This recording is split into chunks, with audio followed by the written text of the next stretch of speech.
Welcome, everybody. Welcome to an interview with Leslie Sandra Black. And my name is Sandy Grant. And today's topic is freedom. And I want to just tell you briefly about Leslie.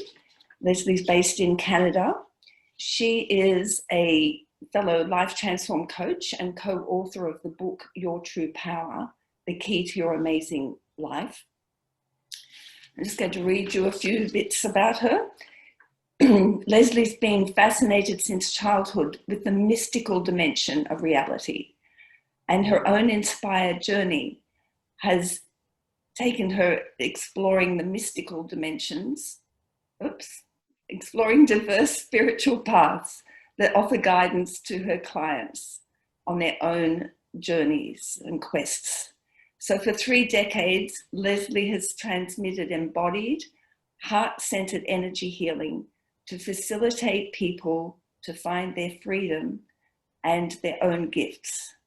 She brings holistic transformation, a transformative approach to how we can relate to our bodies. And she's especially drawn to other caregivers and healers who, like herself, have been taught to serve by bearing the pain and distress of others and the world. So welcome, Leslie, and thank you so much for doing this interview. Thank you, Sandy. It's so fun to be that I'm here in the edge of Canada on an island, and you're on a big island down in Australia, and we're even on different days. That's right. We're doing this. Like it's Thursday here and it's Friday there, right? That's right. Yeah. So that's really fun. Anything else you want to add to your bio that I didn't mention? No, I'm glad you mentioned the caregivers piece, because that's something I want to remember to talk about today. It's not the only people I want to work with, but it's big in my heart. So. Yeah, great. And so I'd like you to start off by telling us about the butterfly in your logo. I'm gonna try and show you. I don't know if this will focus. So it's a butterfly, which is actually the heart, and then emerging into a butterfly, and then light coming up, radiating out. And I wore a butterfly today. So butterfly to me is such a beautiful metaphor in maybe some different ways than some people think about it. But think about the caterpillar. They're happily having its, or unhappily, whatever the case may be. Sometimes they're in risk for getting snatched up by birds and things. But caterpillar, that's its whole reality. That's its whole being. And it's eating lots of leaves, munching away, destroying our trees. And then it gets this urge, this sudden drawing from within to climb up into a branch and build this chrysalis or cocoon. And it's a pretty intense, amazing thing if you've looked at them carefully. Like they're unique to each breed of butterfly, but they build this cocoon and they go into the cocoon. And what science now knows is that when they're in the cocoon, their body actually deconstructs, like it becomes liquid. It's no longer a caterpillar body. It becomes mushy. It's mind-boggling to imagine this. And then when it transforms and it comes out and it rests in the light, like in the sun, because it's probably pretty exhausting coming out of that. It's kind of like coming out of the birth canal. And it rests in the light and the warmth of the sun to let it recover, and then its wings dry, and then suddenly it opens its wings. And then this former caterpillar has become like this creature who has freedom and is beautiful and is joyous, brings joy to our hearts, and can go around and sip nectar out of flowers. Like, what a luscious life compared to the caterpillar life. And what's fascinating is that potential, that being butterflyness, was already there all along in the caterpillar. But something led it, some kind of divine urge, I would say, led it to go build that cocoon and to surrender to this process, and then it emerged into a new form. So I love that. I love that so much. I love the transformative analogy of the butterfly as well. I've always been attracted to that, so I can definitely relate. And tell me how does that connect with your chapter in the book, Your True Power? So my story was, I wasn't, maybe it wasn't a full caterpillar, but I had a pretty wonderful life. You know, I raised 2 children. I've been in a happy, long marriage. I have been an energy healer for decades and teacher of energy healing. But there was something in me that was saying, you need time out. So first it was my body that started giving me signals. Like I had a lot of really weird things. I got shingles. I had an SI joint dislocate. I had double frozen shoulders, like a lot of things. And I would heal out of them pretty quickly. But I knew that if my body was giving me these messages, I needed to listen. And I even had this sense that if I didn't, I would get some serious autoimmune disease and die. And what did I need to listen to? Well, it kept saying time out, time out, time out. And I'd had this passion for decades to go to India. So what I wanted to do was go into the ashrams, go to the temples, go to sacred sites without an agenda other than being and opening and giving myself the space to not be looking after other people. Yeah. Because all those years, you might hear like raising kids, of course, is looking after, supporting my spouse, supporting my extended family, supporting my community, and then all my clients and teaching. I loved that, but there was something in me that was finding it depleting me. There was something that was wrong in the way I was, not that the work was wrong, but the way I was, like, why was my body struggling? So there was something. So there was this call, the call to go into a cocoon is how I would understand it now.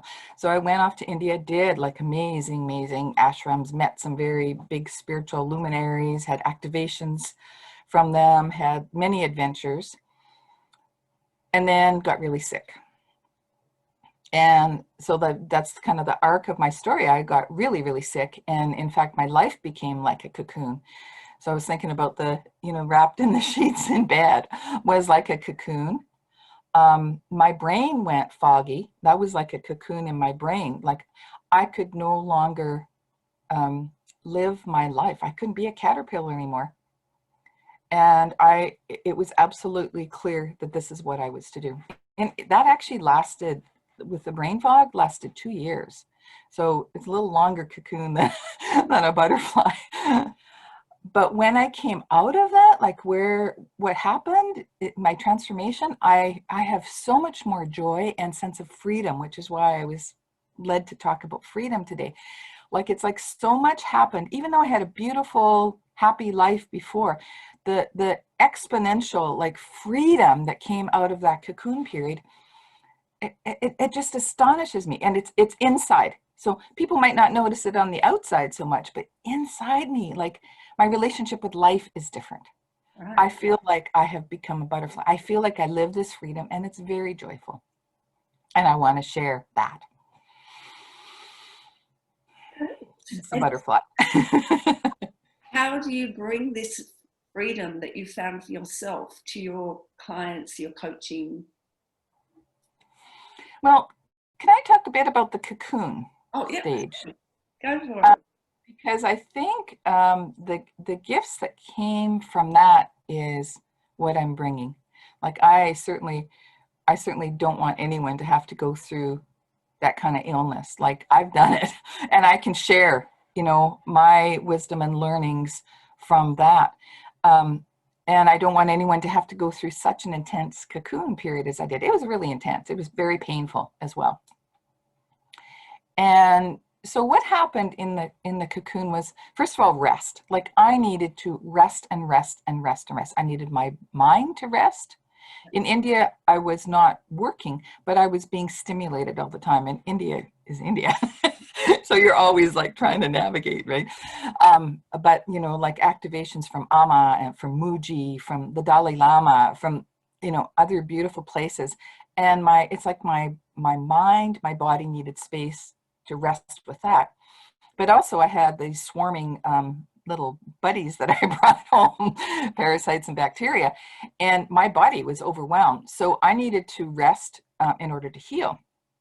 And in fact, it got to the point where I had a functional medicine doctor, and she told me, you can't do anything because the mitochondria in your cells are burned out. They're actually self-destructing. Wow. And you will die if you don't rest. Like you have no capacity in your body to repair the damage, never mind do anything. So resting, resting, resting, resting. Like, so the sense of like going to mush. Well, in that, I had been a super active person before. I mean, I went off to India by myself, like for 4 months. My husband did join me partway through, but I went off, like I had lots of life force and energy, and now I had none. Yeah. Like I had enough to walk to the bathroom and get myself, you know, a drink of water and go back to bed, like literally. So what was that else was that about? Well, I realized it was letting go of everything that I thought was my identity. I had to, because I couldn't do it. Like I disappeared from, I didn't have, like I had a few friends who would check up on me, but I didn't initiate. I didn't keep up social connection. I didn't respond to people who were having health issues. Like normally my impulse would be rush to go see them, you know, including family members. I'd make a trip to go see. That's how I had lived. You know, if somebody needs help, that's my job. I had this program of that, and believed that was why I was here on earth and what I was about. So I had to let go of martyrdom program, is what I would call it, like self-sacrificing, because my body was already, I mean, it was, if I was going to self-sacrifice, my body had paid a sacrifice. And it was, I did often feel like I was going to die. Like I had a clear sense of that. So letting go, like all these martyrdom, these obligation, duty programs, it's like they came up in my awareness. And then I realized I can't do that anymore. Like my body is saying, no, no, no, which is why I call my body my guru in the chapter. I can't do this anymore. I can't live this way. I can't run these programs. And then the deeper level, once I let go, let go, let go, let go even of programs that said, I need to work hard to be noticed. Yes. In terms of my family of origin. That was underneath it as well. But the martyrdom piece, one thing I wanted to say is, I believed when I heard that was the voice of God telling me to do these things. So that's partly why I think I needed to totally collapse, because here I was doing nothing, like having a bowel movement was the main activity of my day, right? Or actually having something to eat, like, you know, being able to do it myself. I could not serve anybody. Yes. And yet I felt this love. I felt so loved. I felt more loved than I'd ever felt before, by like source, I had senses of angels being with me, and like this light loving me as I'm lying there. Like my awareness, it wasn't my mind, but it was my bigger awareness, was so in love. I had beautiful visions, angels singing to me, and it just, I am loved. I'm loved when I'm doing absolutely nothing. I'm lying in bed. I'm not helping anybody. And furthermore, if I died, I would be causing burden to people. You know, if I went ahead and tried to push that barrier of serving, it would have killed me, and then I would be costing those I love, right? With the grief and the stress, or people having to nurse me or whatever. But instead, by me doing nothing, that was when I was loved. So it's like I released, and then it became easier to let go. And it was like, all those programs were not the voice of God. They were coming from, a number of places, partly from like my own, like I said, wanting to be seen and heard, because that was not a thing where I grew up. I mean, it's partly a cultural thing, but for sure my family of origin as well. But girls were, you know, in the 60s, we're supposed to be serving. And if we worked, we were to be in the serving professions. Like that was pretty clear. Also, like the whole idea of, trying to think how to say this, I felt like my purpose being here, because I always had a sense of awareness of the holy, of the divine. I felt like it was my purpose was to love the world and to serve and to give. Right. Like it was my identity. It's who I was. Yes. So I never considered not doing that. So all of that I had to release, like, that's not who I am. That's not my identity. And then there's all these messages from like the collective consciousness that reinforce that. So there's the social stuff we hear, but even unconscious, like programs that say, you know, oh, it's not good to, you have to be busy. It's not good to be lazy, right? Anti-lazy. You got to be busy. You got to create. You got to produce. You got to show. You got to put on a good face that you're being helpful in the world. All that kind. So it was all this stuff from all these different places. I had to let go of all of that. Like, I couldn't have done that in my active life, like, because I was so tied into, you know, being like the best person I could be in terms of serving. Yes. That was my motivation. So, yeah. You were too busy being busy to be able to be. Yeah. I didn't even know what that was. You know, like when people would say, oh, just be. I remember once taking Qigong classes and this teacher, it was private, 101, we were doing a trade. I was offering her healing work and she was teaching me Qigong. And she said to me, oh, you're so busy, like, just be. And I was like, well, what's the point of that? There's stuff to do. There's people to help. Like literally that was running me all the time. I would go until I was exhausted every night. Like, why would you go to bed at night to sleep if you weren't exhausted? Like that, it was my program. So it was this inner program. It says nothing about the value of what I offered to people. I think I was able to offer beautiful healing work and teaching all those years. And my kids are amazing, like how they turned out. They felt loved, but it's what I was doing to myself. Yes. I was driving me.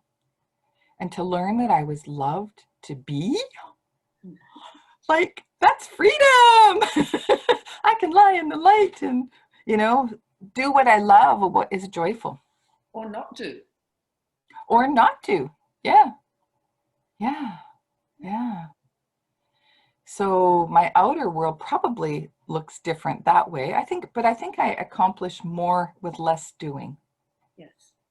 It doesn't mean that I sit doing, like, I mean, I have wanted to write for decades, and here I did it during this pandemic. The pandemic is also a cocooning time. That's partly why I thought raising that here, like in some ways we're all having to go within and slow down and not be like here. It depends where you are, but I know in Australia, you couldn't travel out of Australia, right? Or between states. Is that still? And here we're not supposed to leave our community right now.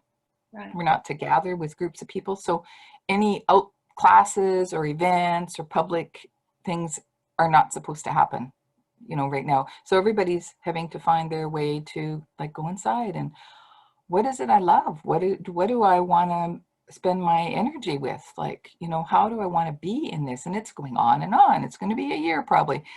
So it's this cocooning time can be this beautiful gift. And if we don't fight it and resist it, like imagine a butterfly resisting being in the cocoon or the caterpillar, or the mush, it would die. If I resisted being in my cocoon, I knew I would die. Like it was pretty clear to me. Yes. So what I bring to clients, that's a big thing is like that letting go and allowing and not fighting. But also I'm really committed to helping people recognize the programs, the identifications, the grasping. I'm pretty quick now at being able to see that and feel that because I've done my journey. Yes. You know, so it pops up, you know, somebody says, oh, I'm doing great. And it's like, but I don't know why this relationship isn't working or whatever. And I can feel like, oh, like, what are you clinging to? you know, like, are you wanting that person to create your life for you? Are you needing that person? Like, it's not about the relationship being right or wrong, but it's those inner kinds of postures. So it's that kind of thing that, because I've worked through that, I bring that into teaching, into one-on-one work, coaching. Yeah. Does that make sense? Yes, So, definitely. And I know from my own experience that when you've been through something, that's what you most know that you can pass on to other people. Whatever your so-called negative experiences actually become your strength and your knowing, and yeah, you know it. You haven't just learned it; you know it at a very deep level, and so totally gone through it. Yeah, you can yeah, recognize it, and you know how to deal with it. So that's great. yeah. Been there, done that kind of thing, right? I love how you said And that. got the T-shirt. Yeah, yeah. Yeah, and you mentioned the chapter in your book is called "Your Body as a Guru." Hmm. Yeah. So, body is such a good teacher. So, um, it's like part of our wholeness as being a human. But because my body actually led my journey, I know that that's part of what I bring, is helping people to listen to their body, helping people to like recognize that it has consciousness and that it leads. So it's not like it's the only message in life. You know, a guru points. A guru is not the source. Right. I learned that in India. I was a little confused about that because I'd see people doing devotions to a guru, but gurus point. You know, like the Buddha said once, you know, when a finger is pointing at the moon, the thing isn't about the finger, it's about the moon, Okay. right? And so gurus point, you know, they help you find that your true power, your light, your divinity within you, your freedom. Yeah. And so my body became a guru for me, kind of showing me like, stop everything, stop the bus. I needed a pretty strong one apparently. Well, you were So going I so thought, fast, so it took a bit of effort to slow you down. big effort. Yeah. Yeah. Yeah. Yeah. It was amazing. It was so shocking to me. Like, when I would try to get up and my ankles and my legs had swollen up and I could hardly walk, I was like, what happened? Like, I'm the person who would be hiking and swimming with dolphins in the ocean and like moving all the time. I did Zumba. And it's like suddenly my body is old and swollen and can't do anything. It's like, wow, wow, listen, it got my attention. Not only got your attention, but you physically couldn't do anything, even if you decided to try and override it. Exactly. It was a tough guru. But it also suffered, right? So it's the interesting side of it is my body is part of my human, so it suffered. So I spent a lot of time, you know, loving my body and telling it I was sorry. Yeah. You know, so there was the both sides, and I still do that. You know, I'd say, "Oh, what are you feeling today? Oh, this is hurting. I'm sorry. Did I miss something?" So it's changed my relationship with my body. So that's certainly something that I feel like I'm bringing into the world, which is why I wrote the chapter that way.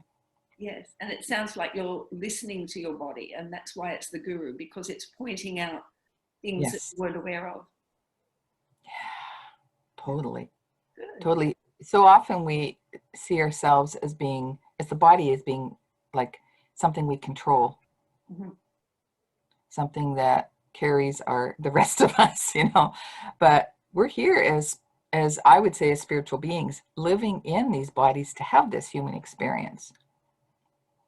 Otherwise, why wouldn't we be free as spirits? Like, so it's learning how to be that freedom within a body. Yeah. Yeah, to be the butterfly, to be free and contained at the same time. Great. Go ahead. No, you go. I was just going to say, I was going to say my bonus that I I was did for about this to book. ask you about your bonus. Okay.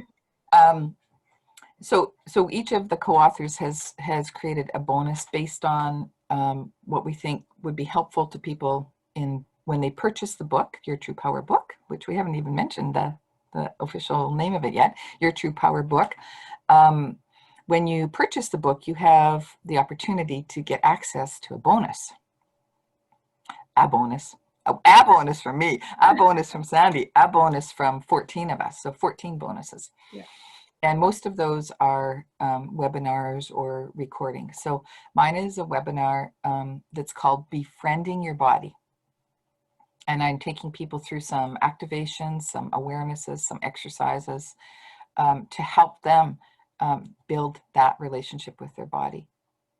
So it's kind of like a starting point. And so that for me is that other half of my body, honoring the body as guru, giving it that role without having to get very ill, and being able to develop a two-way relationship so that you don't have to have like the big disaster in the body for it to get your attention.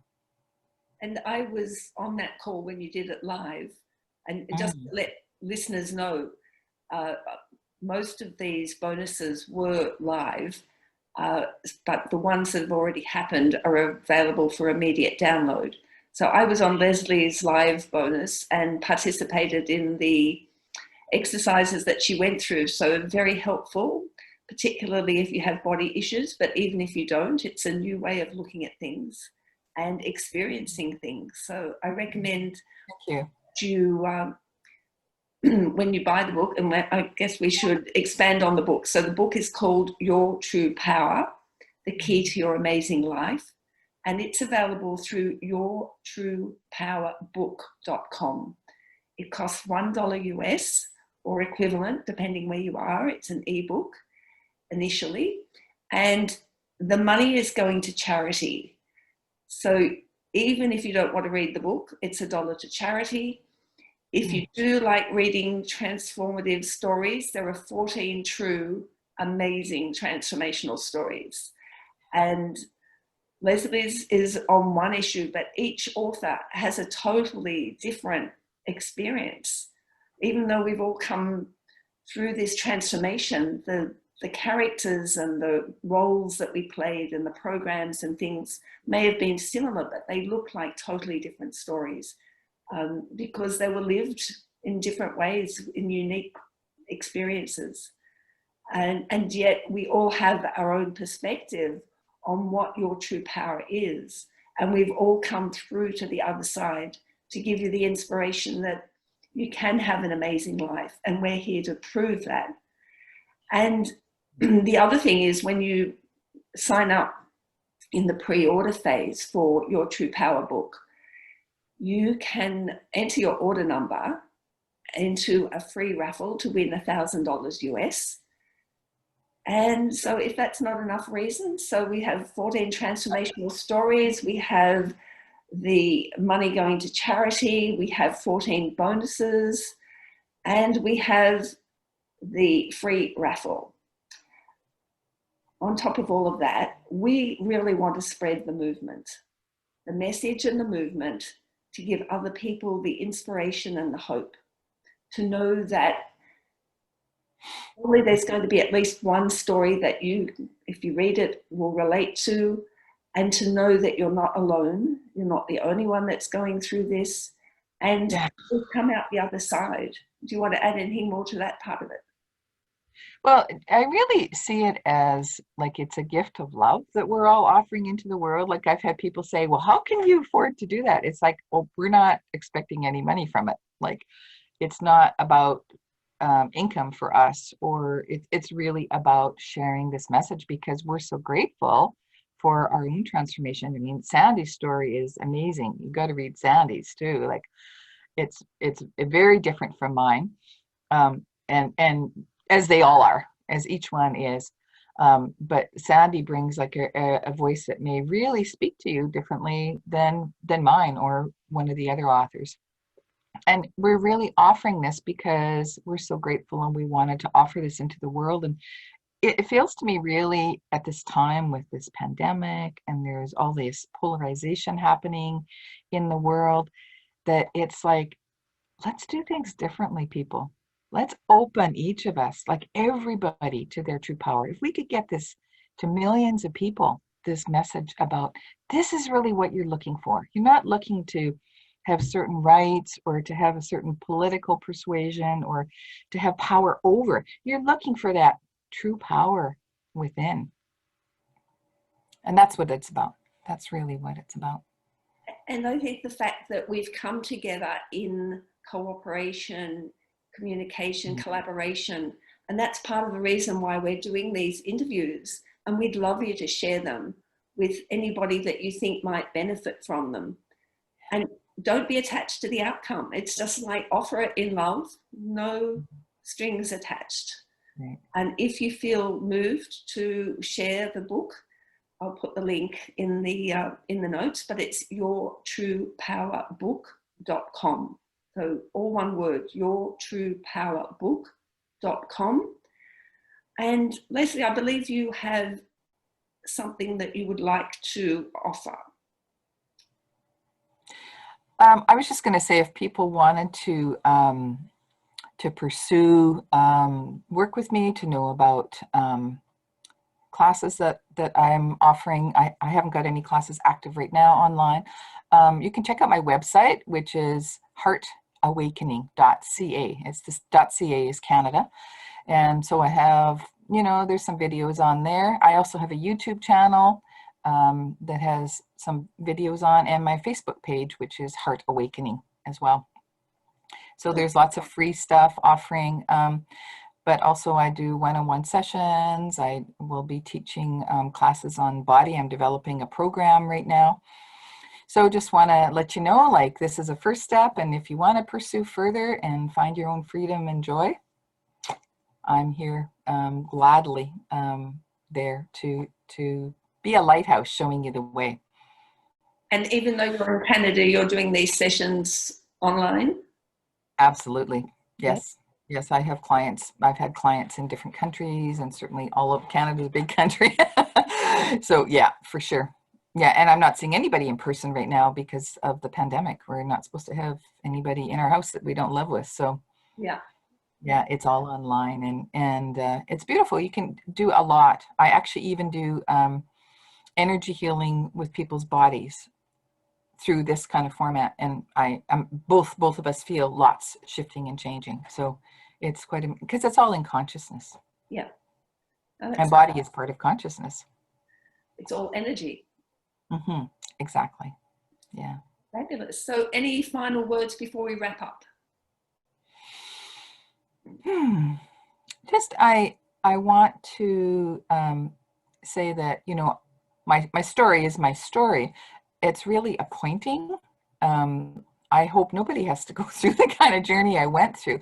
The pointing is to, like, you have this capacity. You are this freedom, this joy. You are your true power. Just like that caterpillar had the butterfly already within it, even though it didn't know it. So listen to those divine leadings that lead you into doing something different. Listen to how these stories and our sharing is offering you another possibility. You're not stuck in this caterpillar body. You're also not stuck in a cocoon. There are infinite possibilities. There's ways that we can help show you and inspire you to open to find that for yourself. So that's my greatest hope. Excellent. Well, thank you so much for being here and spending time and sharing your wisdom and your freedom. And so if anyone else is looking for freedom and the way to transform, Leslie is definitely an option, and we'll put her link in the notes as well when I post this. Thank you. So have a look for that. And I just want to say thank you, Leslie, and thank you everyone who's watching and listening. And please buy the book, Your True Power. Yeah. And thank you, Sandy. Like, you are holding such a beautiful space of doing this interview, and I know I'm going to be interviewing you later on Friday. And it's just a real joy to be doing this cooperatively, to be sharing and supporting each other. And it's been a beautiful all around. This whole project has just been such a delightful community. And thank you for your parts in that. You're welcome. Shining your light and your true power. Yeah. We're doing it together. We are. All right. So thank you, everyone. And we'll finish up there. Bye-bye. Namaste.